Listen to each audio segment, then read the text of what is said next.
Ahí estamos. Bueno, buenas tardes, buenas noches a todos y a todas. Bienvenidos a un nuevo café de la Asociación Argentina de Prevención de Maltrato Infanto-Juvenil, el número 114.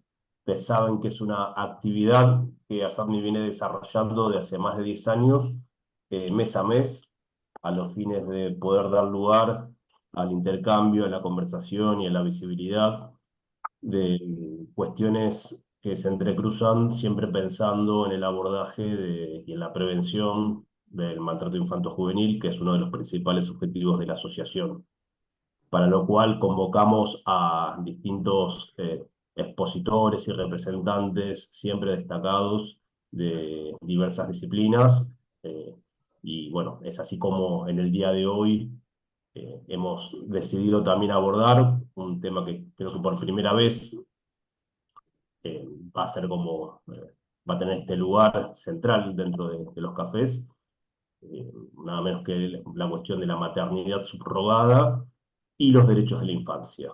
¿Mm? Eh, bueno, siempre con este espíritu de poder generar una conversación, una reflexión y también una discusión o un debate, ¿por qué no? Para ello hemos convocado, bueno, a dos expertos que, bueno, que con gusto recibiremos hoy para escuchar primero sus exposiciones y después, como saben también, para poder intercambiar. Están todos invitados a dejar sus comentarios en el chat, que después serán leídos en el tiempo de intercambio, para que también puedan responder, ¿no? Nuestros invitados de hoy.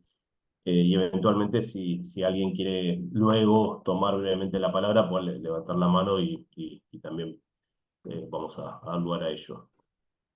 Esta charla va a estar grabada y va a ser luego subida al canal de YouTube, ¿no? Que encuentran con el nombre de ASAPMI. Y bueno, así que sin más vamos a dar entonces inicio. Voy a presentar a cada uno previo a su momento de exposición. Quienes nos acompañan hoy son Mariana Josefina Rey Galindo y el doctor Nicolás Laferriere. Bueno, voy a empezar a presentar a la doctora Mariana Josefina Rey Galindo. Ella es abogada de UNSTA, doctora en Derechos Humanos, doctorada en Estados Unidos, postdoctorada en Ciencias Sociales, Infancia y Juventud por Claxo, profesora titular de Derecho Privado y directora de especialización en niñez y adolescencia, autora de publicaciones en la materia. Así que bueno, es un gusto, un honor y un placer, doctora, contar con usted hoy aquí en los cafés y bueno, la escuchamos. Todo agradezco a Sampi la invitación en un espacio de reflexión y ¿por qué no?, de inquietarnos, ¿no? Estos temas. Agradezco también poder compartir con un distinguido colega y a los amigos que están acá, una amiga que está acá en este café, a Grisel, con quien venimos formándonos desde hace mucho tiempo, así que muchas gracias por acompañarme, como siempre, desde el corazón. Voy a pedir permiso, doctor Juan Pablo o Mauro, para poder compartir la pantalla. ¿Estamos listos? ¿Se ve? Se ve perfecto, doctora. Gracias.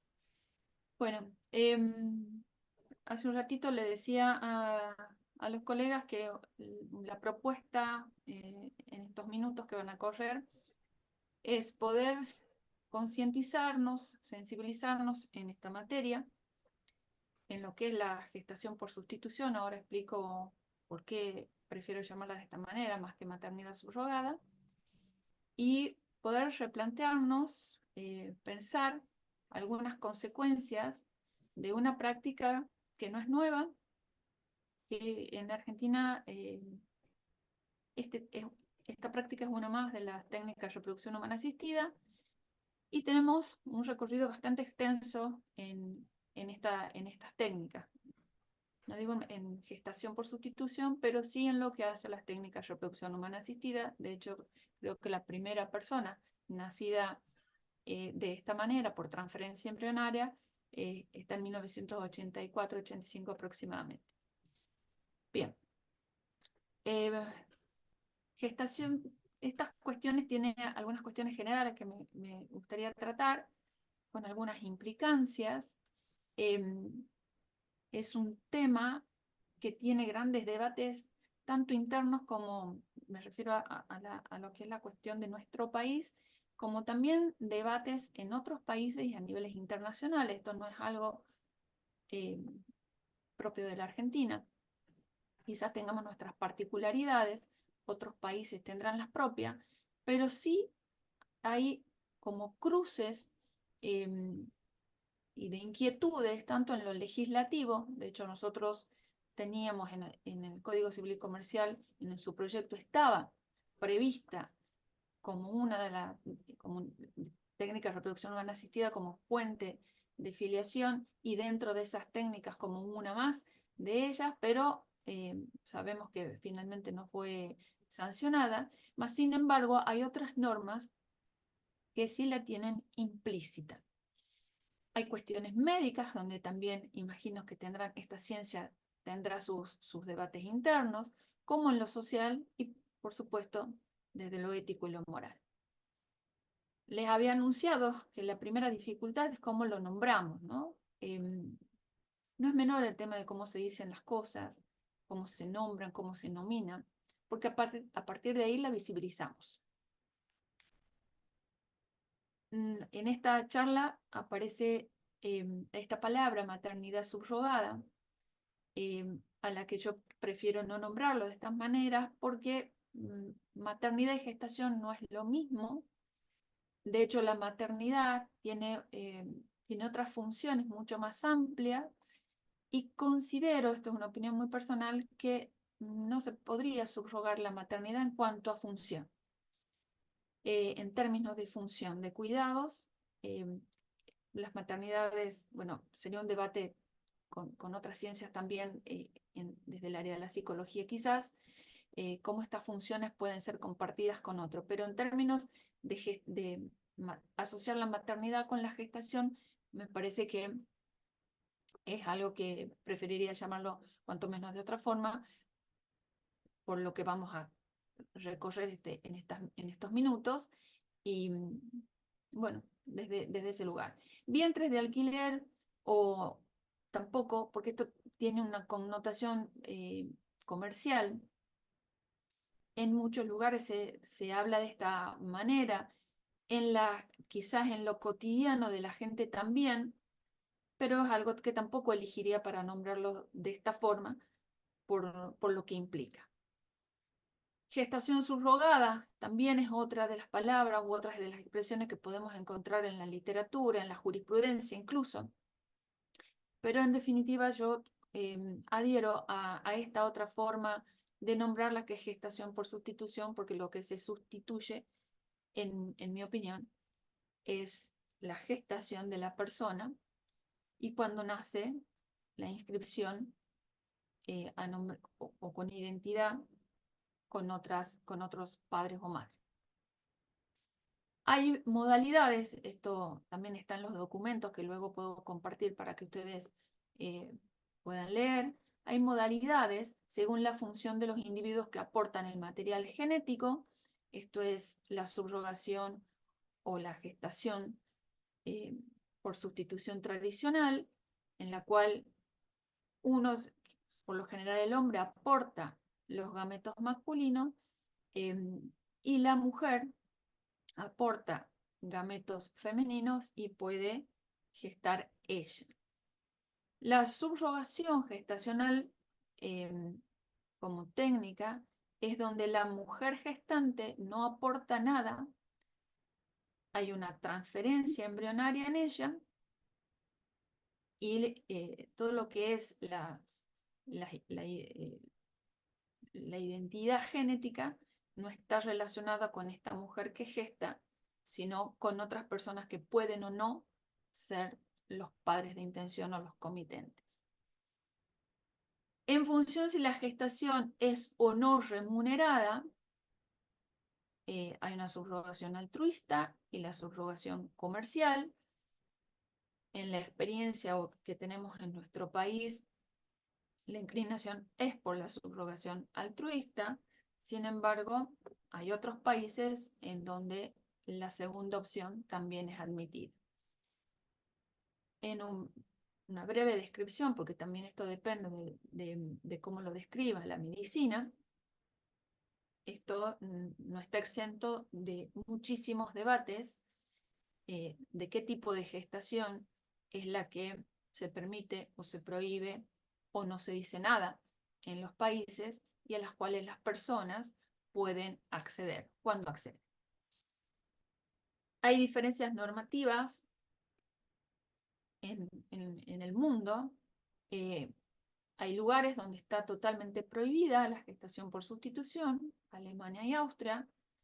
Hay otros donde es de dudosa legalidad, Hungría e Irlanda. Hay otras, como en nuestro país, donde no está prohibida, tampoco está regulada. Lo que ha dado lugar a diferentes formas de llegar, me refiero legales, formas de regularizar estas situaciones, tanto previo a la gestación como una vez nacida la persona bajo estas técnicas. Y hay otros donde tienen la gestación por sustitución no totalmente autorizada, con algunos requisitos según el país que se trate. Estados Unidos, Bélgica, Cuba, y lo pongo como ejemplo. Lo cierto es que nada es uniforme y ha generado debates, por supuesto. En los tribunales internacionales, el Tribunal Europeo desde hace 10 años viene tratando esto, desde el 2014, estos son los antecedentes, hasta el 2021, cada uno con sus singularidades, en los países que no admitían estas prácticas, sin embargo, las personas que fueron y acudieron a este tribunal es porque accedieron a esta técnica en otro país y el problema era cómo hacían el ingreso del niño nacido bajo estas técnicas a cada uno de estos países. Finalmente, la Corte ha tomado como eje común todo lo que es el derecho del niño y el derecho a la identidad, básicamente esto, derecho a la identidad, el derecho a la nacionalidad y a la vida privada familiar. En lo que hace a la región americana, la Corte Interamericana de Derechos Humanos trató no la gestación por sustitución, sí la fecundación in vitro en el año 2012 con el caso Artavia Murillo, porque Costa Rica tenía esta práctica, la fecundación en sí prohibida, y se expide sobre la viabilidad de estas técnicas para aquellas personas que no podían concebir. Lo cierto es que en cada uno de estos casos llevados a tribunales, tanto en las cortes internacionales como en los casos que se presentan en la Argentina, en ningún caso es fácil. Las complejidades son múltiples. Son de esos casos difíciles que habla Dorwin, y donde cada uno presenta su singularidad, con lo cual tampoco puede haber respuestas homogéneas. Además de lo que viene exponiendo la jurisprudencia, hay otros organismos que también se expidieron en esto para hacernos aún más difíciles estas cuestiones, y tanto UNICEF como la ONU presentaron documentos, UNICEF en el año 2012, con un documento específico de los derechos de los niños nacidos de gestación por sustitución, donde hace énfasis en el derecho del niño a la identidad, a la nacionalidad y todo lo que se desprende de ellos, por supuesto, y donde hace un hincapié en lo que se debe evitar, que es esto de la comercialización y venta de niños como consecuencia de estas técnicas.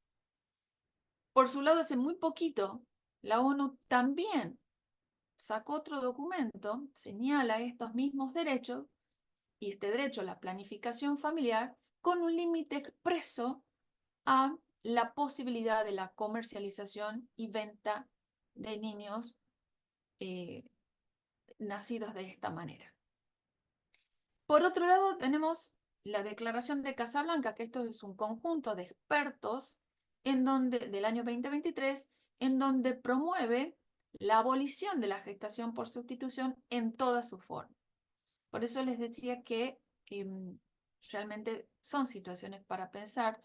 Hay documentos muy sólidos en los argumentos, por supuesto, que vale la pena leerlos, y donde nosotros podemos saber que el debate sigue, y sigue con voces muy autorizadas, en donde si esto, ¿qué implica esta práctica?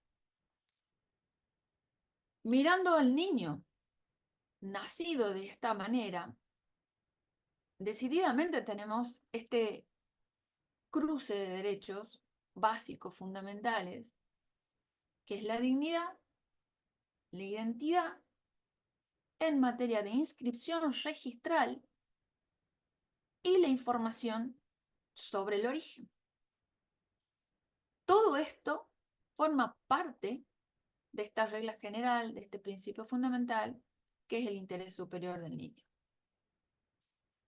Les decía hace un ratito que todos los planteos, sin perjuicio de las particularidades que ha tenido cada uno de cómo ha nacido, cómo llegaba el niño a cada uno de los países en Europa, el Tribunal de Derechos Humanos Europeo siempre ha dado respuesta garantista a ese interés superior, e incluso yendo contra la legislación de sus países, diciendo que se tenía que, en estas tensiones de derechos, garantizar este interés superior en cuanto al derecho a la identidad y nacionalidad de los niños, que no podían quedar en situación de apatridia ninguna.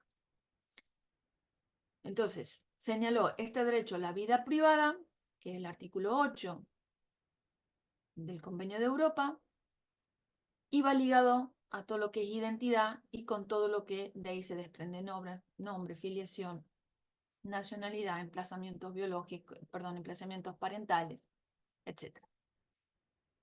Pero sigue siendo un reto esta materia en las prácticas nacionales e internacionales, porque seguimos en riesgo de esta circunstancia. Primero, la venta ilegal, hasta dónde limitarlo, que son los debates que se dan, cómo limitar y hasta dónde limitar, porque lo que no se admite es esto, la comercialización. Por supuesto, ningún país admite esto. Luego tenemos estas decisiones discriminatorias, ¿no?, de los adultos basadas en discapacidad, género de los niños. ¿Qué pasa si un niño naciera en alguna condición no deseada por los comitentes? Y todo lo que puede ocurrir, como cualquier situación de gestación, que ocurrieran situaciones de fallecimiento u otras, en donde estos niños pudieran quedar expuestos a los abandonos y a la apatridia. En nuestro país no está regulado, y sí deberíamos plantearnos esta materia en relación a las personas adultas y en relación a los niños. Vamos a hacer énfasis en esta segunda, en lo que hace a los niños. En relación a las personas adultas, se requiere este consentimiento informado y, por supuesto, por lo general, se comienza el trámite judicial con las autorizaciones previas y todo lo que ello conlleva, con diferentes figuras. Y en relación a los niños, se requiere esta intervención judicial a la hora de la registración de este recién nacido como hijo o hija de los padres de intención, con el desplazamiento de quien es la mujer gestante. Les decía que no estaba regulado expresamente porque fue algo previsto en el anteproyecto, y luego, cuando esto tuvo estado parlamentario, la gestación por sustitución fue rechazada en el Congreso, pero quedaron algunas otras normas. Y en materia de derecho internacional público tenemos este 2634, donde, si bien es cierto, no la establece como una técnica o como una fuente explícita, sí lo hace de manera implícita. Acá lo tengo señalado con color, que me parece que lo he señalado solamente para poder leerlo y simplificarlo a la hora de la exposición, que dice: la afiliación por técnica de reproducción humana asistida integra el orden público y deben ser ponderados por la autoridad competente en ocasión de que se requiera la intervención a los efectos del reconocimiento de estado o inscripción de personas nacidas a través de estas técnicas. Acá no hace distinción. Y en todo caso se debe adoptar la decisión que redunde en beneficio del interés superior del niño. De hecho, tuvimos experiencias de personas nacidas en otros países en donde la inscripción eh, tuvo que judicializarse, pero finalmente lograron la inscripción los padres comitentes con la nacionalidad argentina de los niños nacidos en otros países bajo estas técnicas. Lo que quiero contar en lo que me ha tocado resolver en el juzgado, donde había otra situación singular que sí me parece importante para debatir, para reflexionar. El año pasado tuvimos esta sentencia, eran 2 matrimonios, los padres de intención, conidante, está editado y los puedo nombrar porque son ficticios los nombres, conidante con un hijo Bautista de 7 años. Bautista es hijo de fecundación in vitro. Connie no podía gestar. De hecho, de los 10 embriones, Bautista es uno de ellos, es el único que viabilizó. El resto de los embriones, ella no tenía muchísimos problemas para llevar adelante la gestación, con lo cual quedaban 2 embriones, un embrión mosaico, que a quien estuviera de la ciencia médica después lo puede explicar mejor, pero es un embrión que no puede ser transferido porque es el que mejora la calidad de los otros embriones según lo que se me ha explicado en ese momento. Entonces tenían la posibilidad de tener un solo embrión para poder transferir, y como Connie no podía, entonces vino esta mujer gestante, Brenda, que a su vez estaba casada con Arturo y 3 hijos. No eran conocidos de los antecedentes de este caso. Era una gestación altruista, pero lo cierto es que aquí sí nos enfrentábamos a una presunción de paternidad de Arturo respecto de Brenda, y había algunos detalles en este caso, porque había cartas manuscritas que estas 4 personas adultas escribían a quien pudieran nacer, al embrión. De hecho tenía nombre, no lo puedo decir, pero estas 4 personas hasta habían puesto nombre a este embrión para que pudiera ser transferido. Esas cartas fueron dejadas selladas para el caso de que naciera, viabilizara la transferencia y naciera. ¿Qué contenido tienen las cartas? Al día de hoy no lo sabemos. Entonces se planteaban algunas inquietudes, esto está expuesto en la sentencia. De hecho, soy de cuestionarme, y acá no he dado respuesta a cada una de estas preguntas, pero sí se inicia con estas inquietudes en todo lo que involucraba este tipo de práctica. ¿Qué es lo que se debe discernir desde el orden legal? ¿Qué derechos estaban en conflicto? Si había derechos en conflicto, ¿y quiénes eran los titulares de esos derechos en conflicto? En su caso, si podrían ser limitados o negados. ¿Cuál era el régimen legal aplicable? Si puede haber derechos en tensión, y quedaría en tensión el régimen actual de esta determinación de la maternidad y la paternidad presumida por ley. Teníamos a Brenda y a su esposo, en donde tendríamos que desplazar de las presunciones legales a esta pareja para emplazar a los comitentes. Y en caso de nacimiento, ¿qué inscripción correspondía? Y en este caso, y con la singularidad de esta otra documentación, estas cartas, ¿cuál era la compatibilidad con la protección de datos personales? Entonces ahí me atrevía también a explicar que no había respuestas exactas, ni mejores ni peores respuestas, solo respuesta o alguna respuesta en lo que yo podía darle. En estos casos sí se produce una tensión de derechos y en términos de física Newton dice que hay un equilibrio estático cuando hay tensión. Esta sería más o menos la explicación. En dos cuerdas y está el semáforo, cuando dos vectores se tensan, se produce este equilibrio y puede sostenerse algo estáticamente con esta fuerza hacia abajo. Algo parecido sentía que podría ocurrir en aquel momento, porque teníamos que saber qué hacer con la información que tenían estas cartas. No podíamos hacer de cuenta que no había ocurrido porque estaban incorporadas con esta ley que protege estos datos personales. A la persona por nacer, porque más allá de tratarlo como embrión o como algunas voces de doctrina prefieren no nombrarlo sin nombrar, que será materia de otro debate, de hecho ellos lo nombraban, y de hecho tenía un nombre que no puedo decirlo, pero estaba puesto ahí. Entonces tampoco podía desconocer esta realidad desde mi rol. Y a todo esto había otros 4 niños involucrados que tampoco me parece que había que dejar de lado, porque estaba Bautista, en lo que iba a recibir un hermano, iba a acompañar todo esto y recibir un hermano que no venía de la gestación de su mamá. Y por otro lado había otras 3 personas menores de otros niños en que también tenían derecho a saber, o cuanto menos una mínima información, de qué pasaría o qué pasaba con una mamá en estado de gestación que luego no iba a ser su hermano.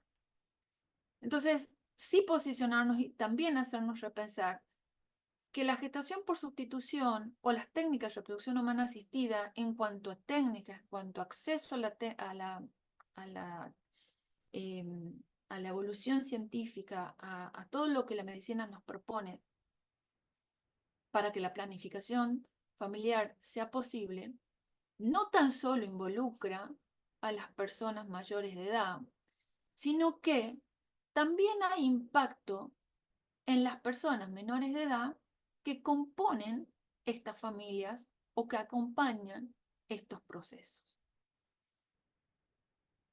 Entonces, si nos permitimos pensar al momento de resolver este derecho a la verdad que tanto se dice, eh, ¿cuál era el derecho a la verdad de la persona por nacer o del embrión que se iba a transferir, pero también de estos otros niños y niñas que estaban involucrados y que también tienen un derecho a la información?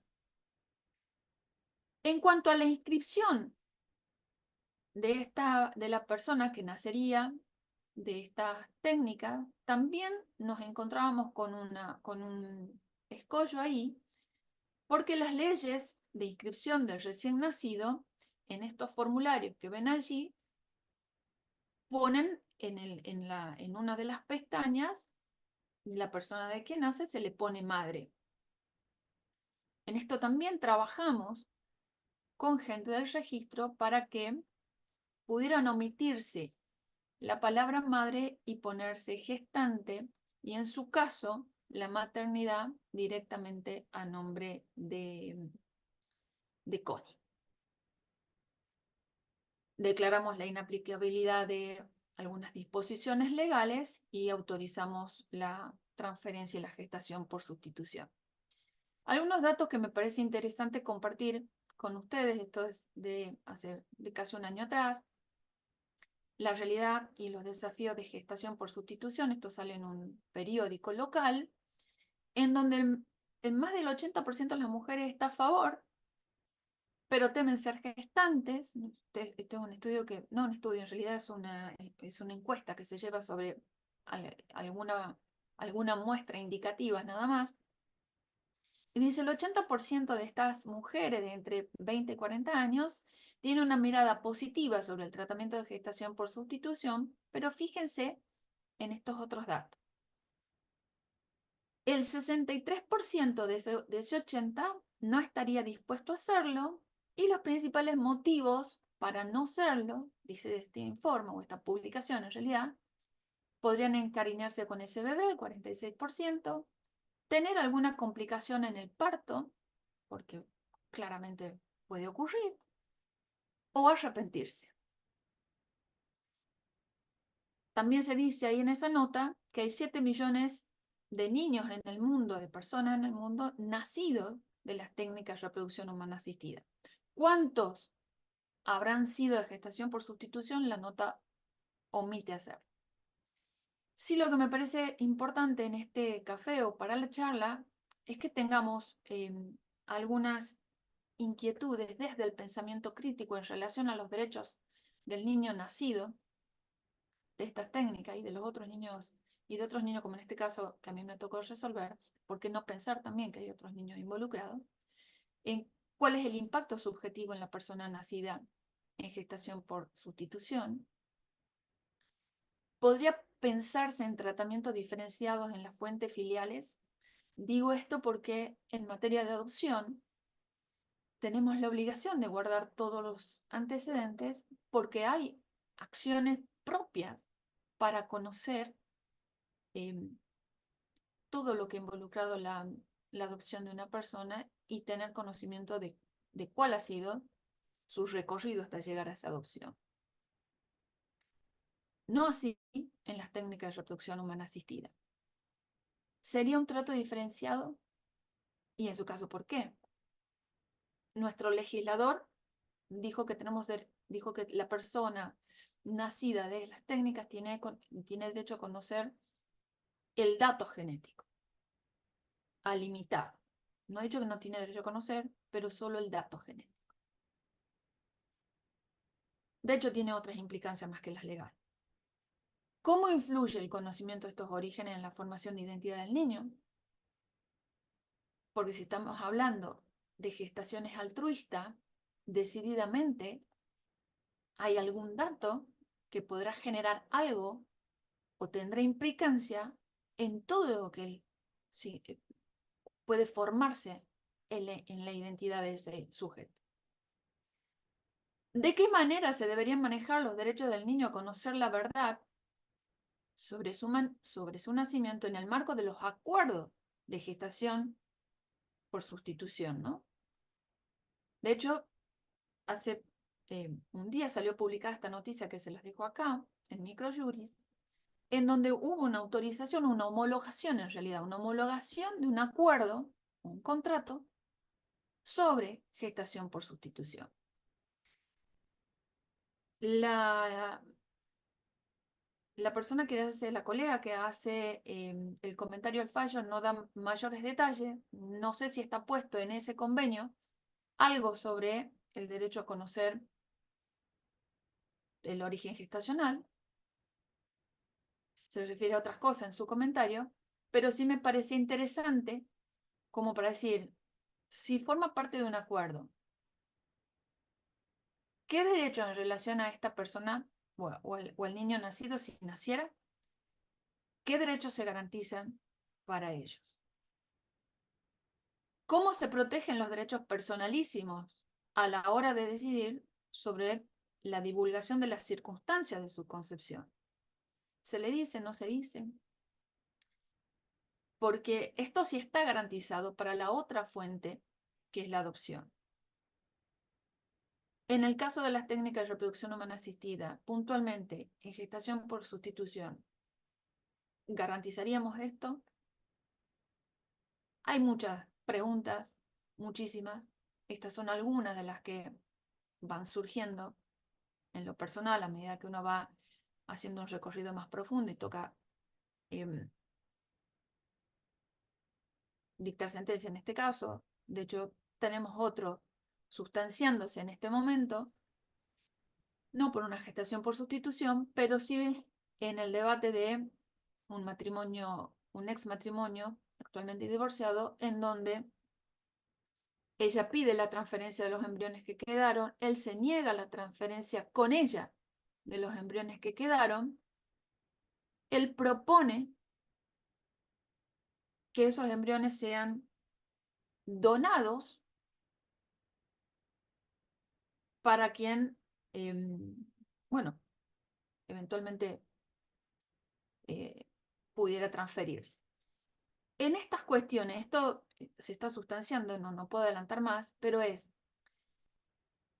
qué tienen previsto o cómo están posicionados estas personas adultas en relación a estas técnicas, a la persona que pueden hacer bajo estas condiciones, y cómo, en este caso que nos toca sustanciar ahora, no con esta mujer, sí con un tercero, y se piensa desde el derecho del adulto, posicionados quizás en una cuestión egocéntrica, no se piensa en el otro, en el niño que pudiera nacer. En fin, hay preguntas, hay tantas de ellas sin respuestas, que es esta que le acabo de hacer. Muchísimas gracias. Bueno, muchísimas gracias, doctora, por la verdad, tan interesante exposición, detallada, bueno, evidentemente atravesada por no solo todo el compromiso de la fundamentación jurídica, sino también desde la interpelación de que la posición ética, ¿no?, conlleva relacionada a situaciones que confrontan con lo humano, ¿no?, Mucho. en varios aspectos. Bueno, vamos entonces también a escuchar a nuestro segundo expositor del día de hoy. Él es el doctor Jorge Nicolás Laferriere. Él es abogado por la Universidad de Buenos Aires, doctor en Ciencias Jurídicas por la Universidad Católica Argentina, profesor titular de Derecho Civil, parte general, tanto por la UBA como por la UCA, director de Investigación Jurídica Aplicada de la Facultad de Derecho de la UCA y autor de publicaciones diversas sobre la materia. Eh, Así que, Nicolás, te escuchamos. Muchísimas gracias, Mauro. Gracias por la invitación, especialmente a Mauro Pinelli y a Juan Pablo Viar, y bueno, a toda la asociación, por supuesto, y un especial agradecimiento a la doctora Mariana Rey Galindo, con quien es un gusto compartir este conversatorio, este diálogo en torno a un tema de una gran profundidad, de una complejidad enorme, como se ha señalado, y que sí, ciertamente está atravesado por muchos interrogantes. Yo voy a presentar, bueno, algunas cosas serán coincidentes, con algunos matices con relación a lo que presentó la profesora Rey Galindo. Me voy a concentrar en las, yo llamo, cuestiones jurídicas disputadas en torno a este tema. Previamente voy a hacer alguna referencia al concepto y a las variantes de la maternidad subrogada. A un buen bloque lo voy a dedicar al derecho vigente en Argentina. Acá sí creo voy a formular algunos matices con la clara exposición de una forma de interpretar el marco jurídico en Argentina. Y finalmente voy a abrir estas cuestiones en debate que considero que son decisivas para nuestro abordaje. ¿De qué estamos hablando? Estamos hablando de un contrato. Estamos hablando de un contrato en el cual se encarga a una mujer que lleve adelante la gestación de un niño o una niña para que luego sea entregado o entregada al momento del nacimiento a los o las o el o la comitente. Es decir, puede ser uno o dos comitentes. Y esto con la intermediación técnica de un centro de reproducción humana. Las conductas de las que hablamos refieren a gestar con el compromiso de entrega apenas nacido del niño a los que lo encargaron. Este es el contrato que se firma un contrato, y que este contrato, ahora vamos a ver, tiene distintas maneras de ser ejecutable. Se explicó que las variantes podían ser tradicional o puramente gestacional. Yo quisiera llamar la atención sobre distintos tipos de variantes que he encontrado en la jurisprudencia. Publiqué, yo le pasé a la gente de ASAPMI un trabajo hace unos años ya que sistematizaba los primeros 2 años de vigencia del Código Civil, todos los fallos que habían salido sistematizaban en torno a algunas variables. ¿Qué son? Primera variable, ¿quién aportó los gametos? Una primera variable puede estar dada por si los gametos lo aportó la propia gestante, la requirente, si hay una requirente mujer, o una donante. Ahí ya tendríamos 3 posibilidades de intervención de personas por el lado femenino. Por el lado masculino, generalmente es uno de los requirentes o también puede ser un donante, lo cual agrega otra persona más. O sea, en este sentido, se agrega complejidad a lo que habitualmente es el tema de la fecundación heteróloga con gametos de donantes. Respecto a la participación de la gestante, hay algunas figuras que son gratuitas, hay otras que se hacen bajo compensación de gastos, hay otras que se hacen bajo compensación de gastos y retribución económica. Y hay algunas que bajo compensación de gastos encubren una compensación económica, ¿no? Por supuesto.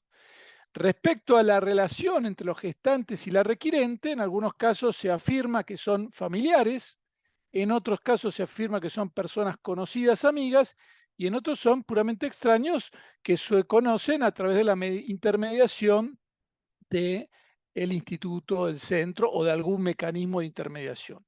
Respecto a la gestante, están los casos donde tiene o no tiene hijos, si tiene o no tiene cónyuge o pareja, esto matiza respecto a las consultas, muy bien explicado recién con estos matices en torno a este caso tan vívido que nos presentó la expositora y que está muy bien visto, ese impacto familiar, trasciende el caso individual. Y respecto al intermediario técnico, o al médico, si participa un médico, si participa una clínica, o si bien se pudiera pensar en inseminación casera, que es otra modalidad que está surgiendo y que también está generando debates jurisprudenciales y siempre cobra, digamos. O sea, hay que decir que el altruismo, cuando se señala que es una gestación altruista, se refiere a la gestante, porque el centro médico siempre cobra. Bien, ¿qué pasa con el derecho argentino? Bien, a ver, Argentina tiene una ley de fecundación in vitro, de reproducción humana asistida, que es del año 2012, que es la ley, perdón, 2013, la 26862, 2013, que es una ley de acceso. Esa ley no contempló como modalidad la gestación por sustitución, ni en su decreto reglamentario ni en su texto. Sí se la contempló en el proyecto de Código Civil y Comercial del año 2012, como explicó bien la doctora Galindo, con una regulación específica en 562. Este fue uno de los artículos más debatidos del proyecto y se concluyó en su rechazo, se rechazó la maternidad subrogada. Y en la redacción del 562 se puso que en los casos de reproducción humana asistida, la filiación queda determinada por el parto y por el consentimiento. Dice, por quien da luz y por el consentimiento. Con lo cual, yo acá entiendo que en la legislación argentina, que es de orden público en materia filiatoria, la filiación materna queda determinada por el parto. Es decir, yo no creo que no haya una regulación. Yo creo que hay que mirar el conjunto de las normas. ¿Cuál sería ese conjunto que nos lleva a concluir que no se puede hacer la maternidad subrogada en Argentina? Bueno, en primer lugar, el 562, que es muy claro. El nacimiento es el hecho que da lugar al efecto jurídico filiatorio a partir del 562. Madre es quien da a luz, dice. Así como por naturaleza también, madre es quien da a luz por el parto.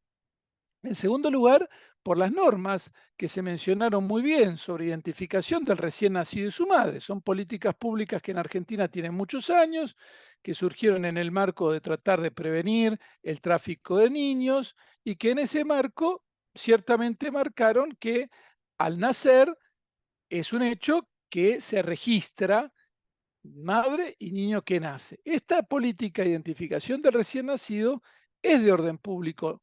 Y la característica del orden público en el derecho civil es que no es disponible por las partes. Las partes no tenemos posibilidad de apartarnos de las normas de orden público. En materia de filiación, lo sabemos bien, las normas de filiatorias son indisponibles, como lo dice el mismo artículo 2634, citado como límite a la aplicación de la ley extranjera. Recordemos que el artículo 2600 del Código Civil y Comercial dice que las normas extranjeras de orden público no son aplicables en la medida que contravengan las leyes, los principios de orden público de nuestro país. Esto me lleva a mí a concluir que un contrato no es fuente de filiación. Un contrato no puede ser obligatorio para un médico. Ante esta evidencia, la práctica de los últimos 10 años prácticamente ha sido recurrir a fallos judiciales. Y entonces se ha judicializado los casos y son estos casos judicializados los que han generado una apertura, casos, situaciones que han abierto la realidad de nuestro país. Pero yo quiero señalar que si hoy, bajo el derecho argentino, alguien dijera, bueno, tengo un contrato, y cuando una señora va a dar a luz, se presenta y dice, mire, doctor o doctora, yo no lo voy a registrar como propio porque existe un contrato firmado con este centro de fecundación debidamente protocolizado por el cual yo lo debo entregar, el médico tiene un deber de registrar el hecho del nacimiento, no puede por un simple contrato. Distinto es que se lo haya pedido un juez. Por eso aparece el segundo tema del derecho vigente, que es el tema judicial. Entonces, mi análisis del derecho vigente comienza con el plano normativo y ahora me derivo al plano judicial. ¿Qué características presentan los fallos en esta materia? Hay fallos que son previos al inicio de cualquier técnica. Estos son los más ordenados desde el punto de vista jurídico, porque de alguna manera van a un juez y le preguntan, señor juez o señora jueza, se presenta esta situación, vamos a hacer esta técnica y vamos a dar a luz un niño, una niña que va a estar gestado por esta persona, pero que, como la ley argentina indica que hay que registrarlo, yo le pido que usted no lo haga así y que lo haga de otra manera. Esto admite distintas modalidades.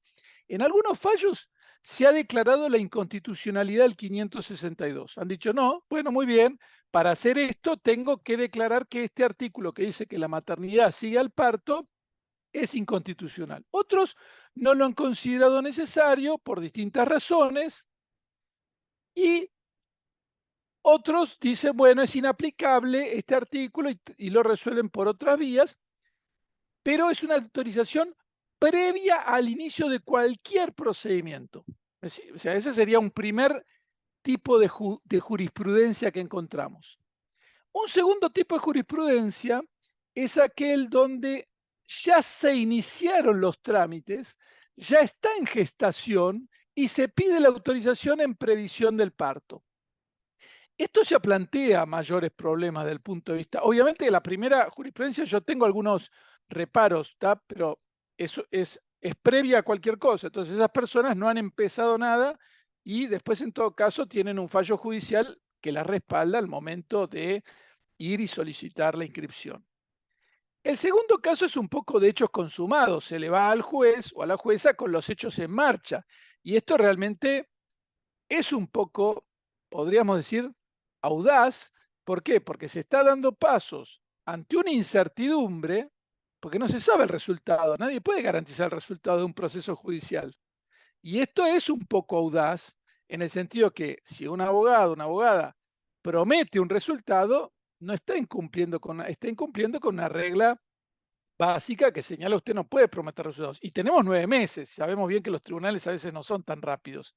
Entonces, esto a mí me plantea un problema muy serio cuando las cosas se hacen sobre hechos consumados y se lleva el contrato y se pretende, digamos, hacer la ejecución.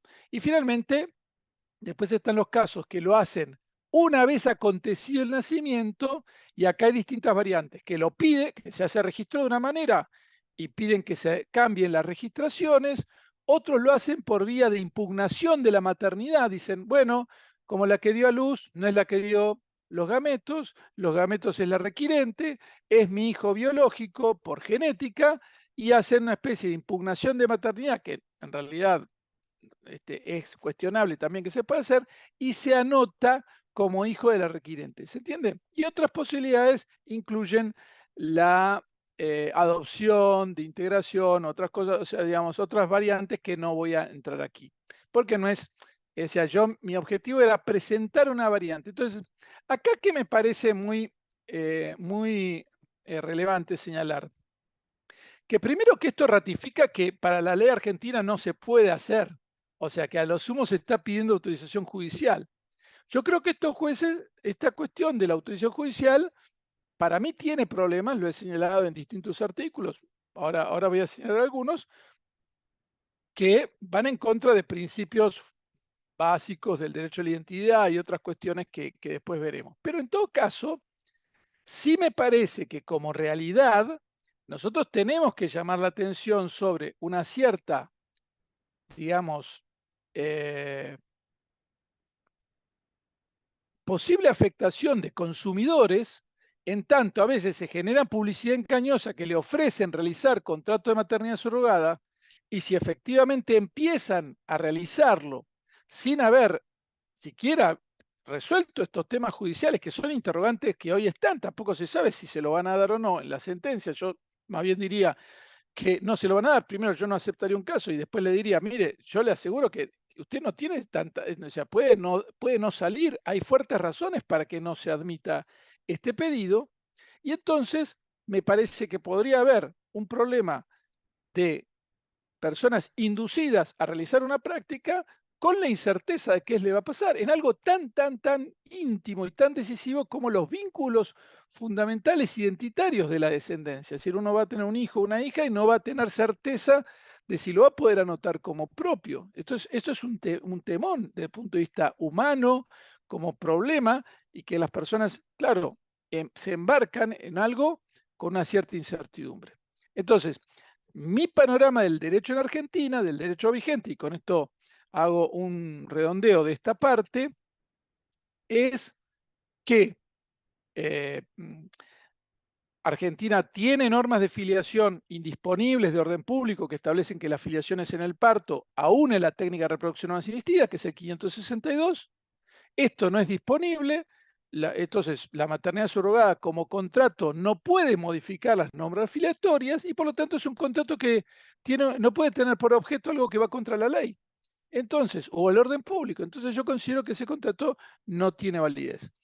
Las autorizaciones judiciales, a mi entender, quiebran otros principios, pero en todo caso, digamos, hay que ver caso por caso cuál fue la situación, y es mucho más problemático las autorizaciones judiciales que se plantean durante el proceso del embarazo o incluso después del nacimiento, por la incertidumbre que acompaña a los que iniciaron, a los requirentes de estas técnicas.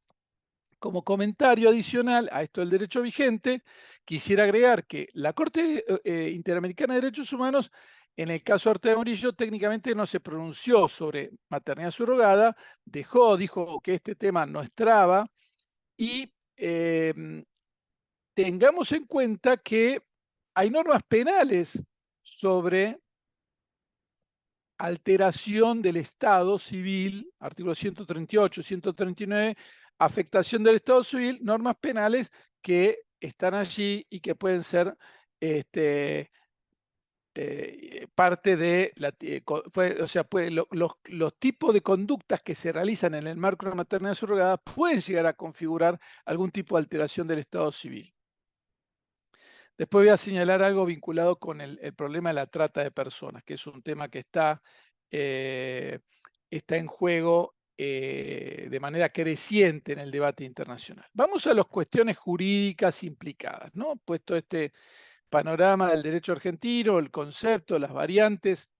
Bueno, lo primero es el contrato en sí. Hay una serie de problemas vinculados con las cláusulas contractuales de este contrato. O sea, estamos ante un contrato que muchas veces involucra cláusulas que regulan, por ejemplo, la vida sexual de la gestante, la obligación de abortar a pedido de los requirentes. Estoy hablando de experiencias internacionales, no digo que en Argentina sean así, no muchas veces tenemos acceso a los contratos y entonces, por lo tanto, uno comparte lo que se ha publicado, ¿tá? Cláusulas sobre cómo digamos, sobre posible garantizar un resultado de una persona sin discapacidad, entonces el deber de abortar si se presenta con discapacidad. ¿Qué pasa si la madre le tiene un accidente, mantenerla con vida hasta que dé a luz? Muchas veces la madre renuncia a la confidencialidad de sus propios datos médicos para informarlos todos a los requirentes o a la agencia o a los... la sanción a la gestante si, si ella incumple algún aspecto del contrato, sanciones, cláusulas punitorias, digamos, hacia la gestante. Ahora bien, y acá vienen las cuestiones jurídicas y preguntas, ¿no?, que yo me hago. ¿Estas cláusulas son válidas? O sea, ¿las podríamos validar? ¿Ha habido algún fallo que invalidó algunas cláusulas? Hubo un fallo, me acuerdo, que admitió la gestación, pero declaró inválidas algunas cláusulas que eran invasivas de las esferas de la privacidad de la gestante. ¿Qué pasa con los conflictos? ¿Qué pasa si la gestante se arrepiente? En medicina es habitual decir que el consentimiento es siempre revocable, pero esto sería un consentimiento irrevocable. La gestante no podría arrepentirse una vez nacido. ¿Qué pasa si son los comitentes los que se arrepienten? ¿Qué pasa si los comitentes mueren antes del parto? ¿Qué pasa si la gestante se enferma y tiene que hacer algún tratamiento durante el embarazo que pueda poner en riesgo la vida de la persona por nacer? ¿Qué pasa si los comitentes se arrepienten antes del parto? O sea, ¿cómo se resuelve?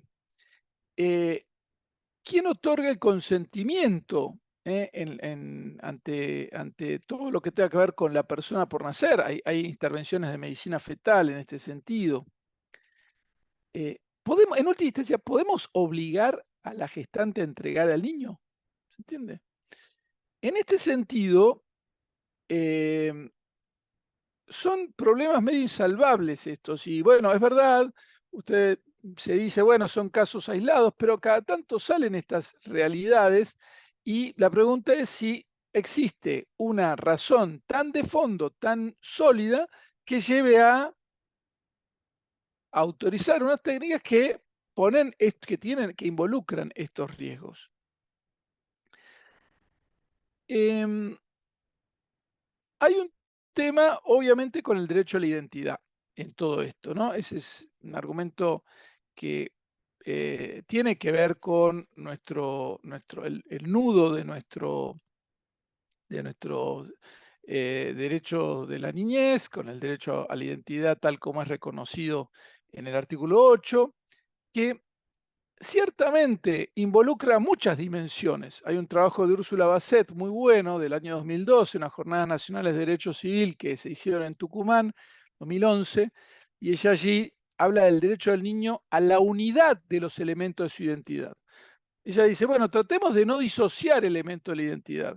Y acá de forma deliberada se disocian dos elementos, que es el elemento gestacional y el elemento social. Nadie duda que los requirentes tienen una voluntad de establecer un vínculo, de entablar una identidad social, dinámica, personal con la persona que está siendo gestada, pero también hay una dimensión que es la etapa gestacional, e incluso puede llegar a ser también la etapa genética del aportante genético, que aparece como silenciada y que aparece como disociada.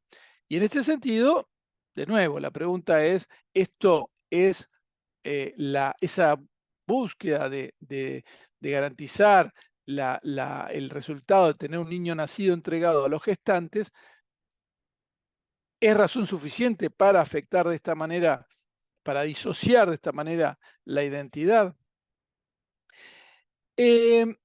Creo que además, digamos, tengamos en cuenta que nuestro sistema optó en materia de fecundación in vitro por una regulación que cuando ha habido reproducción humana asistida, prohíbe las acciones de filiación. Entonces también merece una interpretación restrictiva esto, por el 577 del Código Civil y Comercial, es decir, a futuro, también le va a estar vedado a ese niño, esa niña nacida por fecundación in vitro, impedir las acciones de filiación bajo el 577, si no es una norma regulada, si fue hecho solo por vía judicial. Esto es una gran duda, digamos.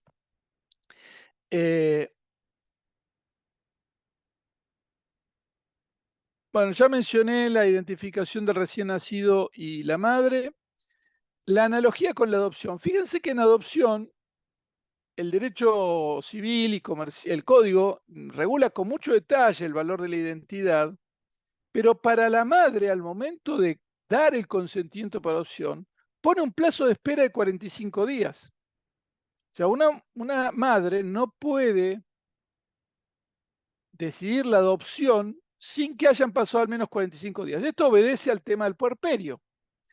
Esta analogía no está respetada en los contratos de maternidad subrogada. Y entonces uno se pregunta, ¿por qué? ¿Por qué no? ¿Por qué si a la que está decidiendo una adopción le pedimos que espere 45 días, por qué a la gestante lo puede hacer de inmediato, sin siquiera tener contacto? ¿Qué pasó aquí? O sea, la técnica de reproducción humana asistida hace que automáticamente todo sea validable. Y esto nos lleva a otro aspecto. El código es muy directo en prohibir la entrega directa de niños. Digamos, el 611 prohíbe la entrega directa en adopción. Sin embargo, en fecundación in vitro se privatiza esto. Son contratos privados que aparecen ejecutables. Esto plantea problemas también de coherencia dentro del sistema.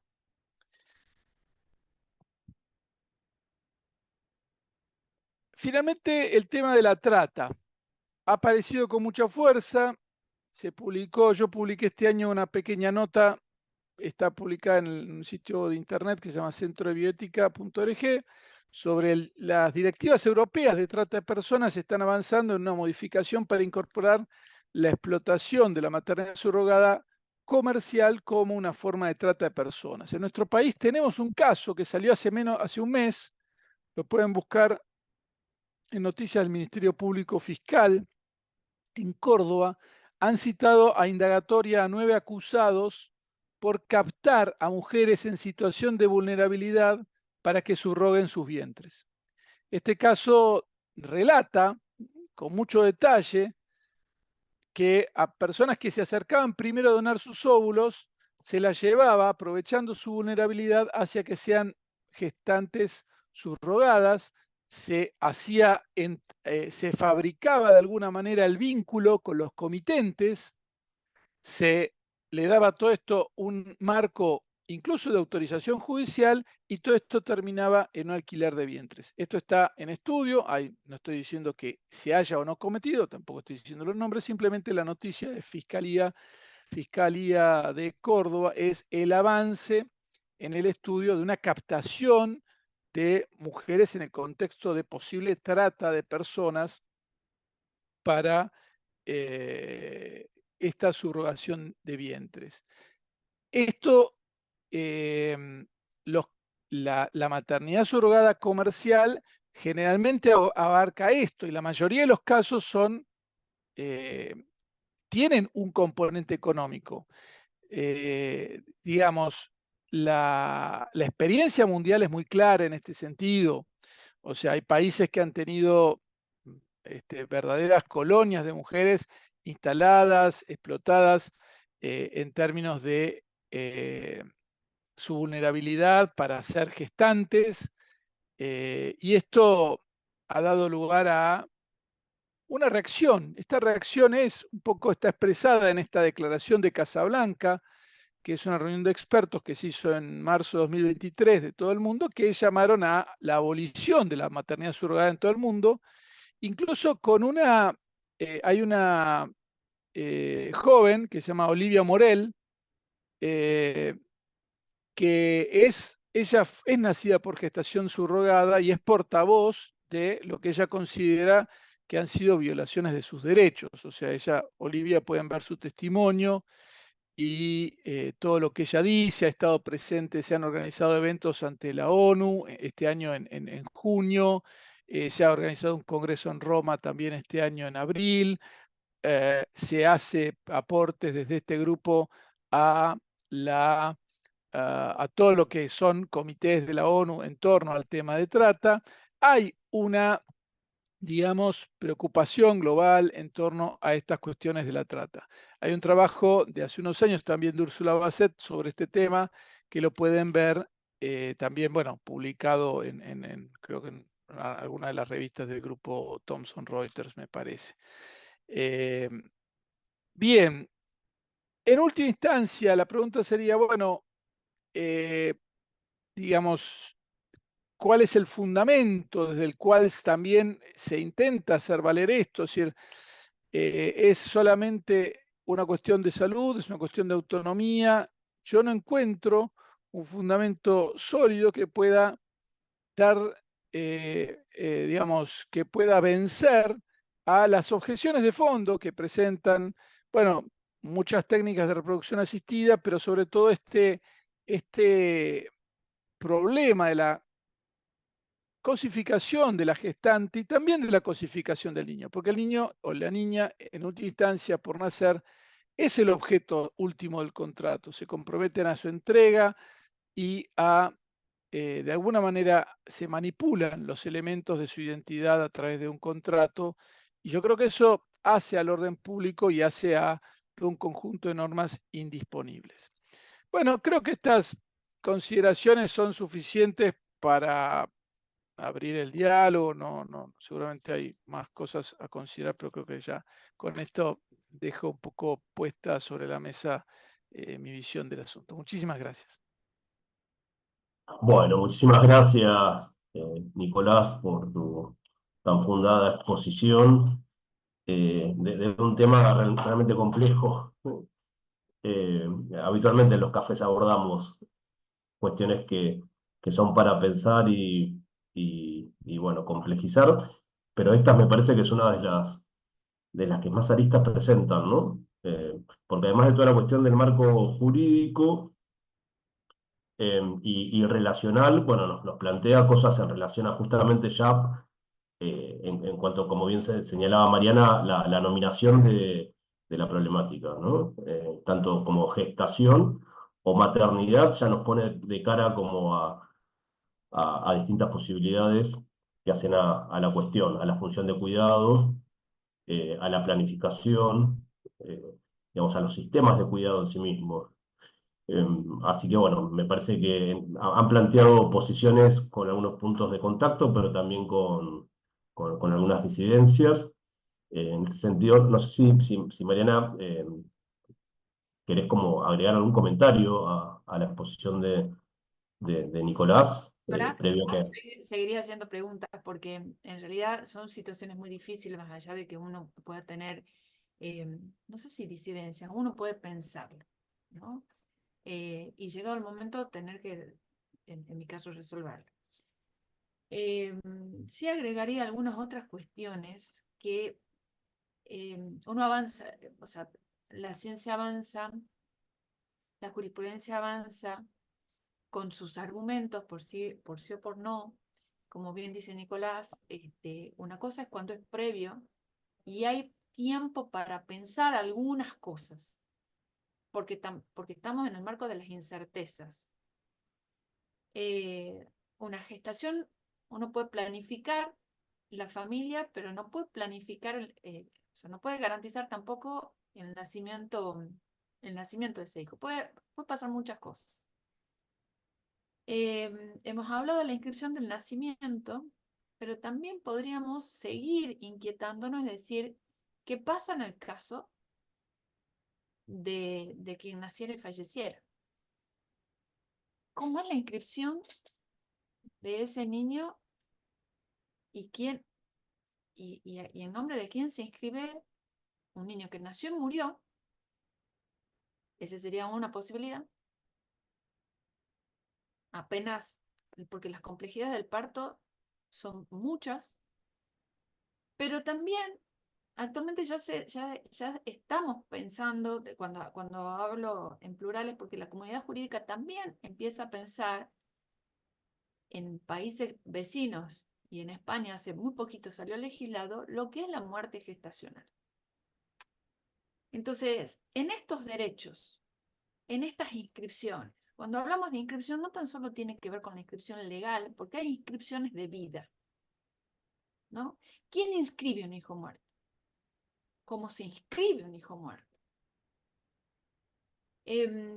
Son todas estas preguntas que sí, en el momento que tuvimos la conversación con estas personas que fueron a la justicia, en el caso de mi juzgado, esto no salió, por supuesto, pero son cosas que sí me llevó a pensar, ¿qué pasaría en estas complejidades de la gestación y del parto? ¿Y quién tendría la responsabilidad en el marco de la medicina de tomar decisiones respecto de esta señora que estaba gestando? ¿Es el marido de ella? Porque claramente había que definir algunos puntos también ahí. ¿Qué iba a prevalecer, como bien ha dicho Nicolás, ante el riesgo de vida de la gestante? ¿Qué iba a prevalecer? Entonces son cuestiones que sí nos tienen que conmover en el sentido en todo el sentido de la palabra, hacer un análisis jurídico y también pensar en qué implicancias habría con la ley, sin la ley, y si no hay ley, ¿qué se va a prever en esas situaciones?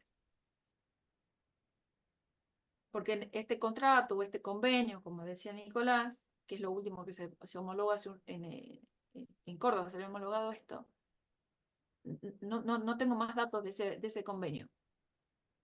¿Qué estaríamos homologando? ¿Quién tomaría esas decisiones? ¿No? Son cuestiones, Mauro, que a mí me siguen inquietando. No tengo la respuesta, por eso termino de esta manera. Puede haber alguna respuesta, algunas, no todas, porque son situaciones complejas. Y comparto plenamente lo que dice Nicolás en esto de la fuente. Para la adopción tenemos, porque la Argentina además tiene una historia en todo lo que tiene que ver con identidad, adopción, apropiación de hijos, etcétera, ¿no? En otro marco, en otro contexto. Pero para la adopción sí la tenemos mejor prevista. En esto no. Está librado, digamos, al caso por caso. Sí me parece riesgoso. Bien, No señalar, no decidir también me parece riesgoso. Eso nada más. bien. Gracias. Sí, quizás una de las tantas disyuntivas es en relación a si, digamos, no contar con una legislación, ¿no?, que compromete de por sí al Estado argentino como tal, una vez que la emite y en su compromiso también con la legislación internacional, digamos, si no contar con esa legislación, resuelve un problema o efectivamente deja como desprovista de una realidad que igual acontece, así como ha pasado y como ha atravesado tanto el debate por la ley de la legalización del aborto, ¿no? Digamos, prácticas en relación a gestación subrogada o acompañada, en donde la gestante luego no materna, sino que ya previamente existen contratos, aunque no firmados, pero sí de hecho, entre quienes van a propiciar luego el ejercicio de los cuidados, digo, sabemos que ejercen y que también está atravesado en esos casos que no suelen ser netamente altruistas, o en donde lo altruista y el contrato por intercambio de bienes se entrecruzan, ¿no? En algunas oportunidades no está clara esa diferencia, y que sin embargo ocurre, y que también atraviesan, digamos, desigualdades sociales, ¿no? En general, sabemos de esa situación y también implica, bueno, diferencias territoriales, o sea que Digo, ahí tenemos que pensar, digo, más allá de que se logre un acompañamiento jurídico, ¿no? Que es una realidad que efectivamente ocurre. Así que A es un ver, debate efectivamente amplio. por supuesto, y si te vuela la imaginación, hablamos actualmente de la socioafectividad como un generador de vínculos, en última jurisprudencia está saliendo de esta manera. Podría generarse también, ¿no? O sea, los desplazamientos previos para emplazarlo, pero ¿y si luego quien naciera bajo estas circunstancias y si fuese altruista y se relacionara con la gestante, porque puede ser otra pariente, una amiga además, nacen vínculos, la vida los vincula, como ocurre en la filiación biológica.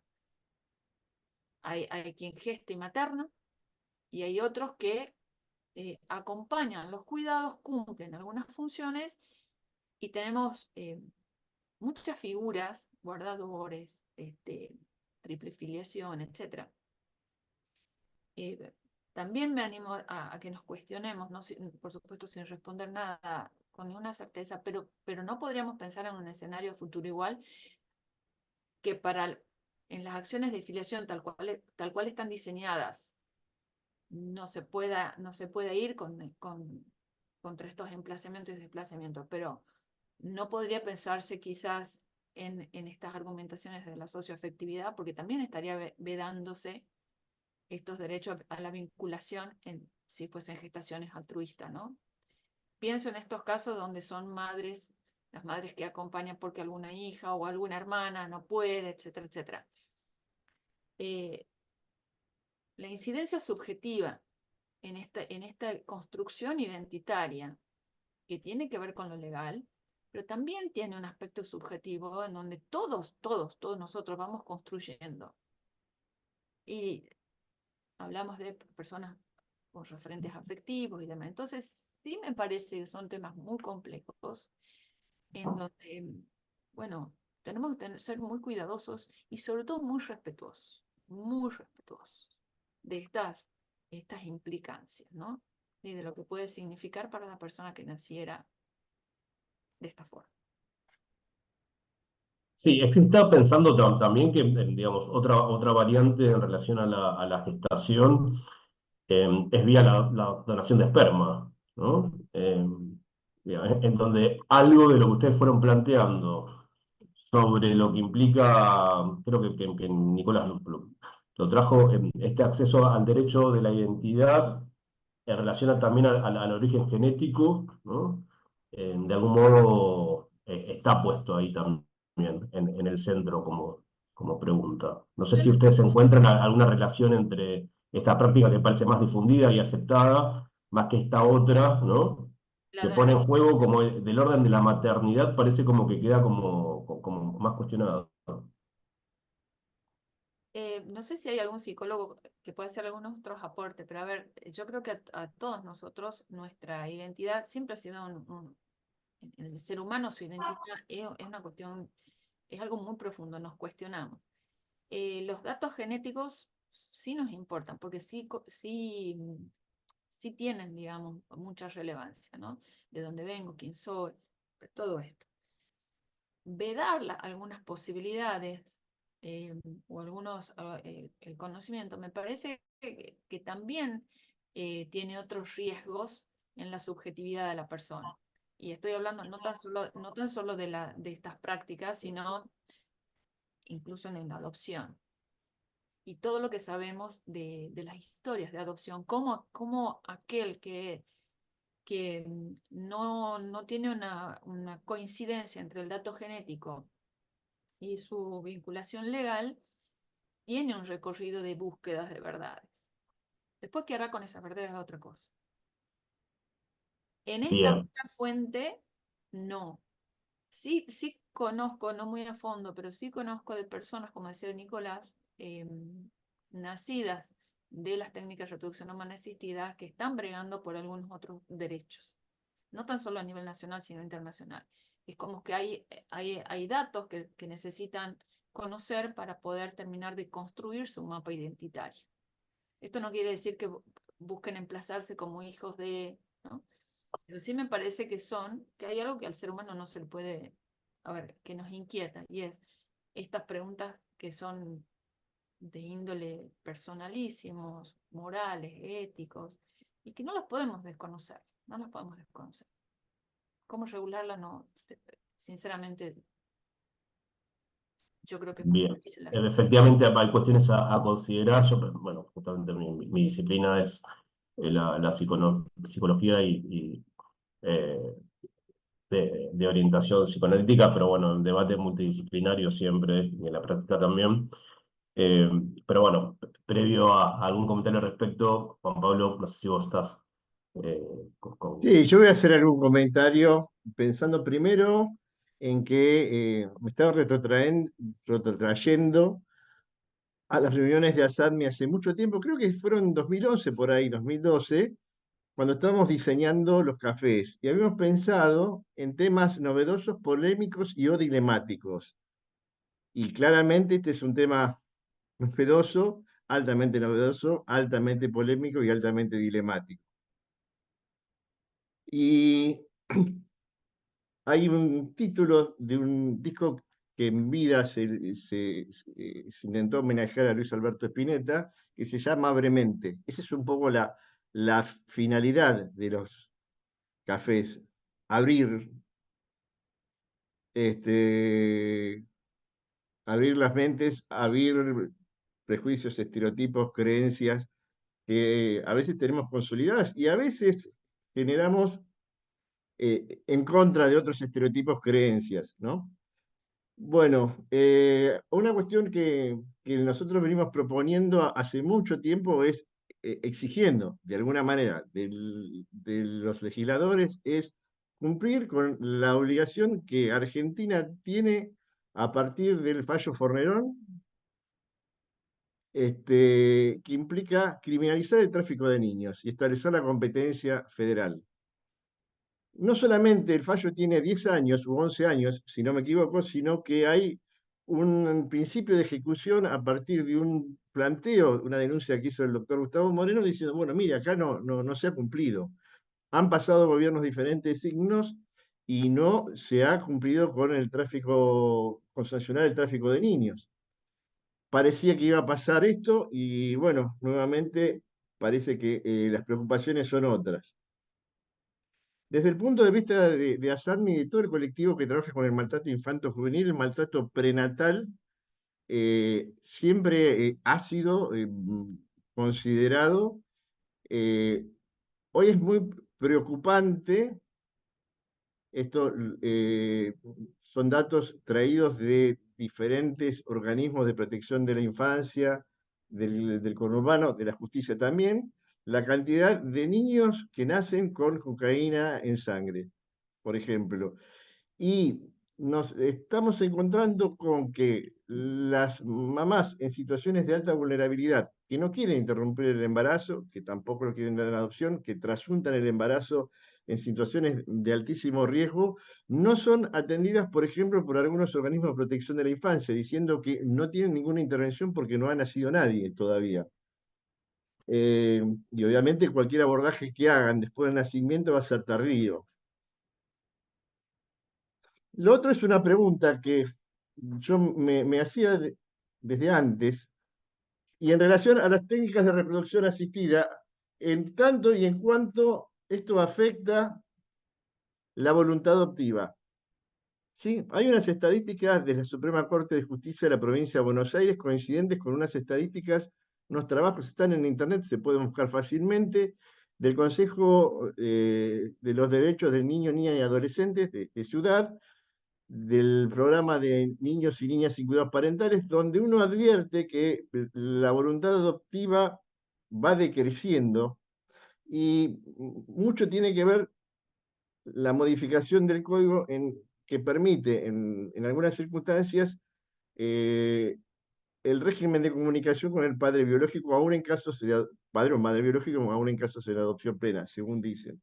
Pero ciertamente va decreciendo. A un informe de la doctora Claudia Portillo, de la provincia de Buenos Aires, señalaba que para chicos adolescentes o creo que de más de 15 años había en toda la provincia de Buenos Aires, en toda la provincia de Buenos Aires solamente 2 familias. Entonces, está claro y sabemos que cualquier trabajo contra el maltrato infanto-juvenil tiene una pata que es fundamental, que es el sistema de adopción y el sistema de abrigo. También es claro que los niños son niños, niñas y adolescentes son los que tienen derecho a una familia, ¿sí? Claramente una familia en un ámbito de felicidad, amor y comprensión, dice el preámbulo de la Convención, no debemos olvidar esta segunda parte. Y la pregunta es, esta evolución de la ciencia permanente, no solamente la gestación por sustitución, sino el avance de las técnicas reproductivas, en cuanto mengúan la voluntad adoptiva. Bien, y en cuanto eso impacta en los niños, niñas y adolescentes sin cuidados parentales. Bueno, muchísimas gracias por la exposición y continuamos con el debate.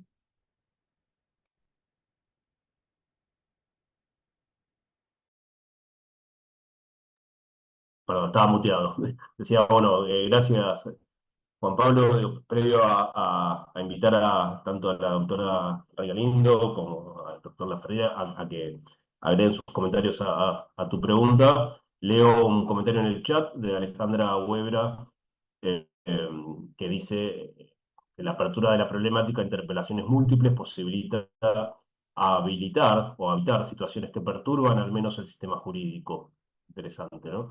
Así que ella dice bienvenidas sean las preguntas y proclama justicia hospitalaria. No sé si Nicolás, Mariana quieren comentar algo al interrogante, al comentario de Nicolás, de Juan Pablo, perdón. No, agradecerlo, muy, muy interesante las referencias. Y sobre esto último, el tema de la voluntad adoptiva, yo no tengo estadísticas, pero me parece a mí que ha habido, desde el punto de vista del legislador, una cierta prioridad hacia las técnicas de reproducción asistida, que además están favorecidas con la cobertura del sistema social, están priorizadas desde el punto de vista de la política eh, pública, diríamos, de los últimos 12, 15, 12 años. Y sí, a veces me preocupa cuando escucho historias de gente que yendo a iniciar un trámite o inscribirse en el registro de adoptantes, le preguntan si antes no intentaron técnica de reproducción asistida. Eso me parece muy impropio de que pase. Me parece que no debería ser un requisito y esto a veces pasa, y más de lo que corresponde, a mi entender. Entiendo que puede estar vinculado, yo no soy experto en adopción, con conocer cuál es el historial digamos, de buscar un proyecto parental de los que están queriendo ser adoptantes, pero me parece que eso no debería ser un requisito por muchos motivos, ¿no? Y, y lo otro es que a veces también se da, lamentablemente, una... em, a veces se recurre a la técnica sin los adecuados diagnósticos y se los lleva prontamente a personas con alguna dificultad imaginando el caso simple, diríamos, de varón-mujer con dificultad de concepción, de alguna infertilidad, se lo lleva rápidamente hacia la voluntad de la técnica de reproducción asistida y no se piensa en la integralidad de la respuesta a esa situación. Y bueno, y ahí hay también, noto a veces ciertos sesgos en la dinámica de funcionamiento de algunas prácticas, especialmente de las clínicas que hacen fecundación in vitro. Y respecto a lo que había dicho Mauro antes de los varones y el anonimato, diríamos, coincido que también plantea un problema de identidad. Nosotros somos críticos de la forma en que el código resolvió el tema de la identidad. El Código Civil, para resumirlo todos, adopta un anonimato parcial. El anonimato cede siempre ante razones médicas, pero cede solo con el dato médico. Entonces se dice, usted es hijo del Dadán XX1, pero no se da el nombre. Y la identidad del donante solo se conoce por razones fundadas. Ahí hay una discusión, están los que dicen razón fundada es que el niño o la niña quiera conocer sus orígenes, punto, y otro dice no, tiene que ser una razón fundada. Por ejemplo, una razón fundada podría ser una ciudad chica donde haya un solo centro de fertilidad, donde dos personas que se conozcan sean posibles hijos del mismo donante de gametos y que entonces quieran averiguar la identidad para evitar una posible relación. ¿Se entiende? Es decir, en una realidad donde no hay tantos donantes de gametos. Eso podría llegar a ser una razón fundada bajo el 564.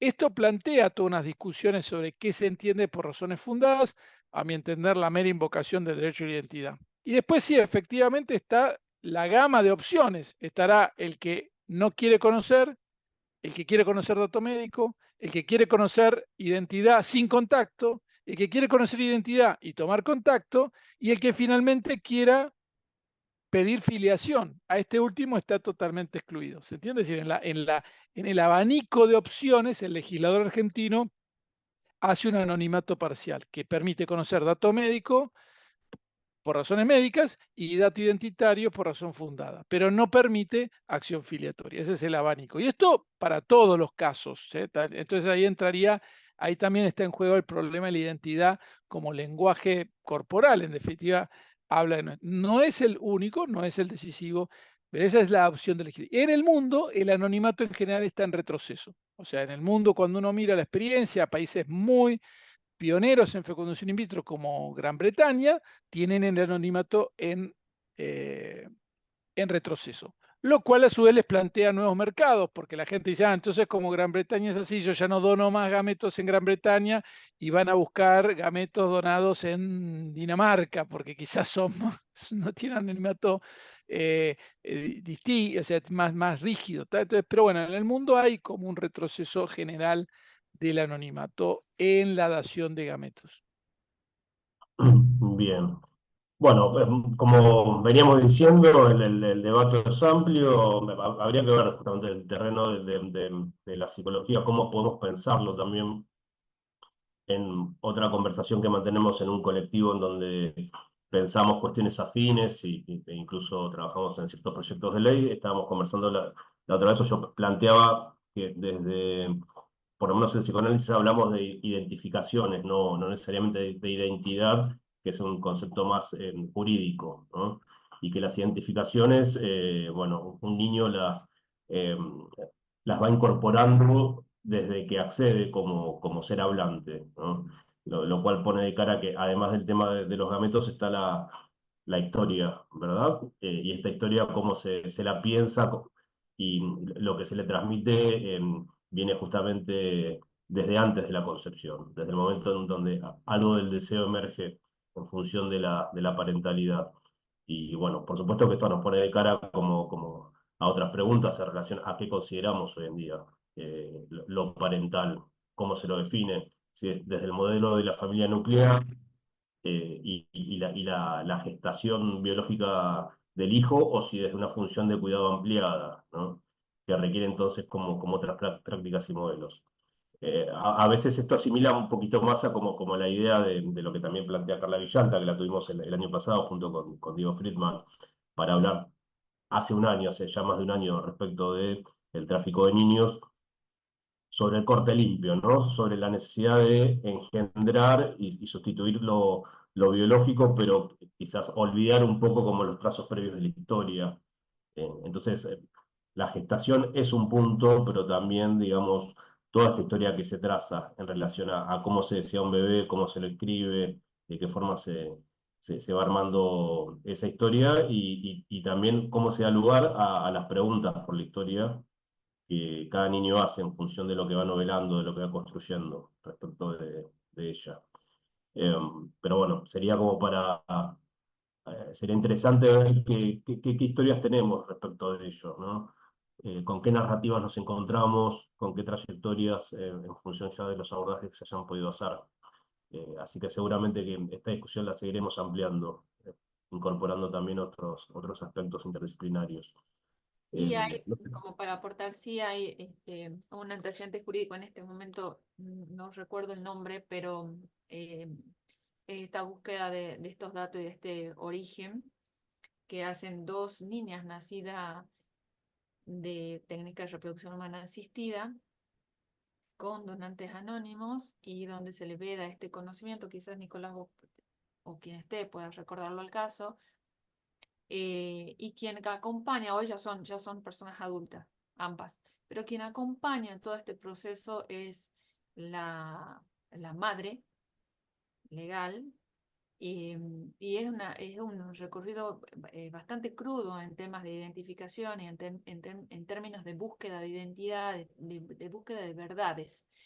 No están, hasta lo que conocía de ese trayecto jurídico, ellas no buscaban el emplazamiento, sino que esto que decía Nicolás, de lo que el legislador ha vedado en el justo motivo de este derecho a conocer los orígenes, a ellas les había sido vedado, a todos, no a ella. Entonces ellas pedían esta apertura para conocer la identidad, no tan solo el dato genético, la identidad de ambos donantes. Bueno, quería referenciar que hay algún material para recorrer o como fuente de información sobre qué está pasando con estas personas, ¿no? Nacidas bajo estas técnicas. Como también están los datos de los que son hijos de adopción y todo este recorrido de identificación, de identidad y todas las complejidades. Pero bueno, interesante como para recolectar también información desde ese lugar, no tan solo estadísticas, ¿no? Sino qué información hay de estas personas y la construcción subjetiva de ellos. Me parece sumamente interesante tomar aporte que traías respecto del caso que presentaste sobre la escritura de esas cartas, ¿no? Esas cartas que aparecen hoy en día todavía selladas a la espera de que sean en algún momento leídas, ¿no? Entonces se puede preguntar en qué momento. ¿Cómo? No viabilizó la gestación, la transferencia no viabilizó. ¿No? No, esas cartas van a estar guardadas y quedarán ahí, pero bueno, si hubiese nacido, no, penosamente no. Pero el tema era en la pregunta, ¿no? ¿Qué iba a pasar con esas cartas? Porque también teníamos que Claro. tenemos que decir, es un documento, como decían acá los colegas hace un rato, es un documento que ingresa un expediente. Se entrega, quién le entrega, cuándo le entregan. Quizás en el transcurso de la vida, cuando ella tuviera, cuando esta persona tuviera edad, digamos, o le interesara conocer el contenido de esas cartas, quizás ya no esté. Yo no voy a ser más juez de ese juzgado por una cuestión de años. Entonces, ¿se le entrega esa carta? ¿No se entrega esa carta? ¿Quién resguarda esa carta? Está en el expediente que puede ser destruido porque destruido, no resguardado como en los de adopción, que hay otro tipo de resguardo de los datos que hay ahí. La entregábamos al registro civil si nacía como parte de estos legajos. Realmente hay muchísimas cuestiones a tener en cuenta. ¿Qué decían esas cartas? Porque eran 4 cartas, no eran 2. Había Claro, pero fueron escritas ya, lo cual marca, sean leídas o no, incluso ya marca que hay un acto que abre a la pregunta y a distintos sentidos que todavía no son elaborados, que quedarán también claro, como parte de esa historia, pero no a lo mismo que estén a que no. Y pensaba cómo se entrecruza con el derecho al esclarecimiento que se plantea en la adopción, y han habido casos similares que me tocaba acompañar en donde se dio este mismo dilema, ¿no? De cartas escritas e ingresadas a un expediente, de personas que, bueno, transitaban como la situación de abandono, ¿no? Y un poco, que es una palabra compleja también, pero que un poco implicaba ceder el cuidado hacia otro y que con esa carta no se sabía qué hacer, ¿no? Porque un poco a la hora de tomar decisiones respecto de la vida de las personas, aparecen estas otras manifestaciones que a veces pueden llegar incluso a contradecir exactamente eh, no solo la decisión, sino el modo en que se la adopta y el modo en que se establece después el acompañamiento. La carta aparece como un real que viene del pasado, pero estableciendo como un nivel de actualidad que solo lo podrá dar a partir de que tenga acceso a la lectura, obviamente, ¿no? Y que pueda puntuar en algún sentido. Me parece súper interesante eso, y sería interesante mantener viva la pregunta que se hace con esos restos de la historia. Lo tenemos también a Lucas Díaz, el doctor Lucas Díaz, que es miembro de ASAPMI, director de la Secretaría de Niñez y Adolescencia del municipio de Tigre, de la provincia de Buenos Aires, que creo que quería hacer una participación también. Lucas. Hola, ¿qué tal? Primero, bueno, nada, felicitar a los expositores. Me imagino la complejidad de los casos cuando llegan a los juzgados, ¿no? El abordaje. Pero me quedo pensando en esto de la maternidad subrogada. Lo pienso desde el lado de la perspectiva del sistema de protección, ¿no? Donde nosotros trabajamos, intervenimos por muchos casos de entrega directa. La verdad que pienso, incluso en los casos, como habló Juan Pablo también, como habló Mauro, en los casos de adopción, donde se está trabajando el concepto del interés superior del niño, ¿no? O sea, que esta adopción sea un acompañamiento a esos niños, no solo el interés de los adultos por cubrir una necesidad. Lo pienso en esta maternidad subrogada. Tengo una pregunta que me cuesta mucho como entenderlo, y es por qué ese niño termina inscribiéndose a nombre de la familia, digamos, eh, que se va a quedar con ese niño. La verdad que a mí, en lo personal, el tema de la maternidad subrogada me preocupa un poco, por lo que plantearon también, por lo que vengo escuchando, eh, de que se vuelva, digamos, una cuestión comercial de una entrega al niño. Y lo pienso desde la perspectiva del niño como sujeto de derecho, ¿no? O sea, eh, es como que la sensación que da de la maternidad subrogada, que estuviéramos, prácticamente se pierde ese concepto del niño como sujeto de derecho, vuelve a ser un objeto de satisfacción y necesidad de esos adultos. Bueno, esto, ¿no? Y esta duda de por qué esa modificación de la identidad cuando se podría reconstruir la historia desde en caso de que eso proceda o que sea algo legal, desde la verdad, digamos, de la historia de ese niño, ¿no? O sea, eso me cuesta mucho entenderlo y aceptarlo desde la mirada de la práctica de todos los días, cuando vemos cientos de niños con necesidades, con medidas de protección que debemos tomar, con la falta, como dijo Juan Pablo, de familias adoptivas. Bueno, eso, ¿no? Quería dejar este punto ahí. Me parece que es algo como que nos atraviesa cada vez que escuchamos la temática, eh, de la subrogación de vientres y, bueno, la complejidad que todo ello implica, ¿no?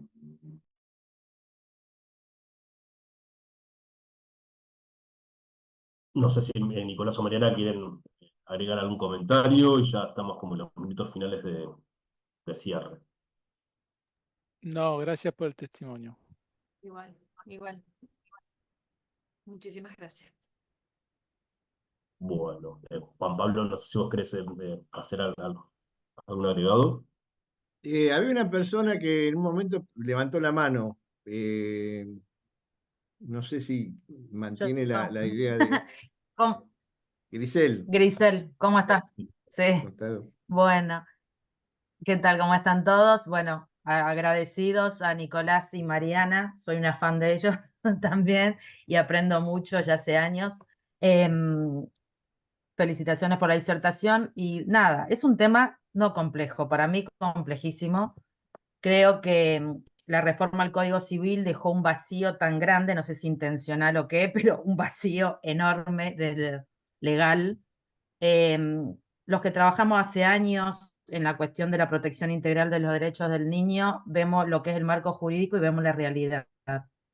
Son dos cosas totalmente diferentes en cuanto a la protección integral, y compartiendo la inquietud del doctor Díaz recién, me hago la misma pregunta. Siempre vemos en la cuestión que atraviesa a los niños, en este caso la maternidad subrogada, la mirada adultocéntrica.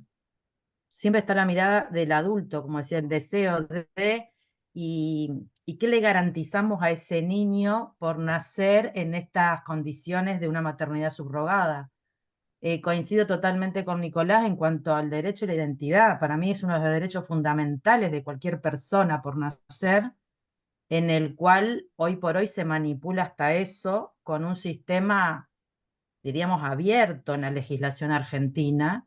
No quiero decir que me pongo en la vereda del abolicionismo porque no soy especialista, pero bueno, estoy un poquito parada en ese cordón, porque creo que para nuestro país, en la protección integral, hay que ser muy clara con la ley, porque después la jurisprudencia nos llevamos cada sorpresa que uno no puede creer cuando estamos referidos al derecho de los niños, ¿no? Lo vemos los que estamos en la trinchera y realmente no veo, me inquieta mucho este tema a cómo estamos actualmente en la legislación de Argentina, a los fallos que estamos teniendo, porque vemos muchas falencias. Vayamos al sistema de protección integral que tenemos, con las medidas de protección, las medidas de abrigo en provincia y las excepcionales en capital, con los fallos jurisprudenciales que tenemos. Entonces, ¿qué nos espera para un vacío tan grande que tenemos la maternidad subrogada? Creo que hay mucho por analizar, creo que hay que ser muy claro en este tema en cuanto a lo legislativo, y vuelvo a lo mismo, insisto en que hay una mirada adultocéntrica terrible. Todavía, en cuando hablan de derechos del niño, no están mirando al niño, están mirando realmente al adulto, ni hablar del sistema de adopción, creo que es para otro café, sugiero a Sadmi, es para otro café, para que podamos compartir las experiencias de lo que es el registro, de lo que son la búsqueda de los legajos. Bueno, tenemos para hablar bastante, creo que en ese tema.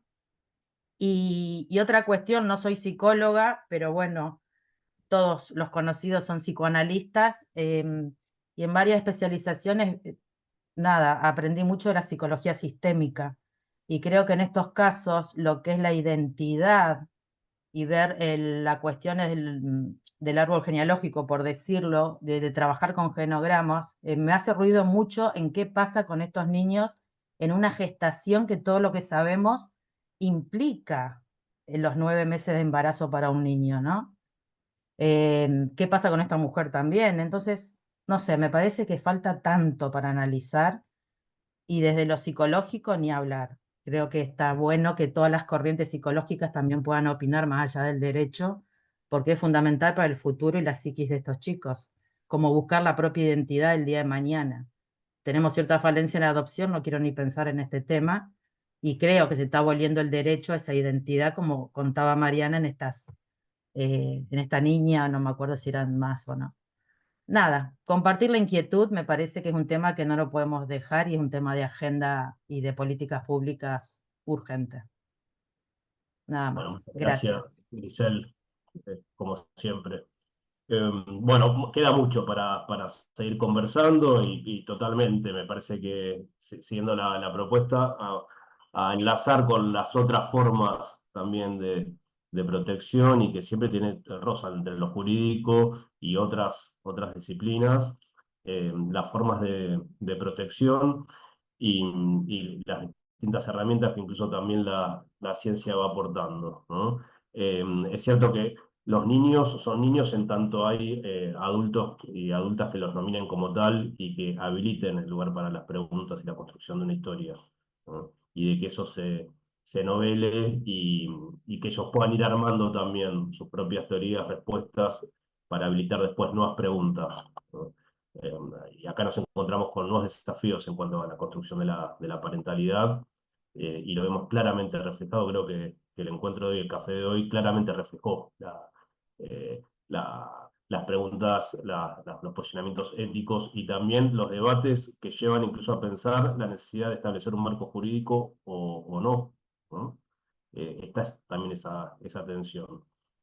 Así que esperamos hacernos como nuestro pequeño aporte como para también sostener vivas estas preguntas y habilitar los debates.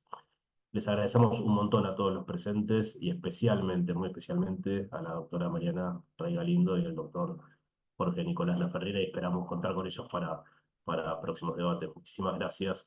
Va a quedar la grabación de este encuentro disponible en el canal de YouTube, y luego también lo compartiremos en la página web. Así que bueno, los saludamos a todos y a todas y los esperamos en los próximos cafés. Mauro, ¿me dejás que anuncie el próximo café? Gracias. El 20 de septiembre. ¿Hola? Adelante, Juanpi. Sí. Sí, el próximo café es el 20 de septiembre. La expositora va a ser la doctora Florencia Carsoglio y el título es Violencia hacia personas con discapacidad en el ámbito doméstico. Igualmente, mandamos un Word, entre todas las cosas, de Gayadni, en el cual están los cafés, bueno, los que ya fueron, que los pueden ver en YouTube, están todos subidos y pueden ver los próximos también, de acá a fin de año. Bueno, les deseamos buenas noches a Y por todos. último, Ah, Juan Pablo compartió toda los papers, ah, la documentación, que muy generosamente nuestros expositores de hoy también nos compartieron, así que están ahí en el chat y veremos la posibilidad de subirlos también a la página web para que estén a disposición, ¿no? Y que cada uno pueda con tiempo ir consultándolos. Bueno, de nuevo, muchísimas gracias, Mariana y Nicolás. Muchas gracias a usted, un placer. Buen fin de semana. muchas gracias, buenas Gracias, noches. buenas noches. Muchas gracias. Buenas noches. Gracias y buenas noches. Hay que cortar la grabación.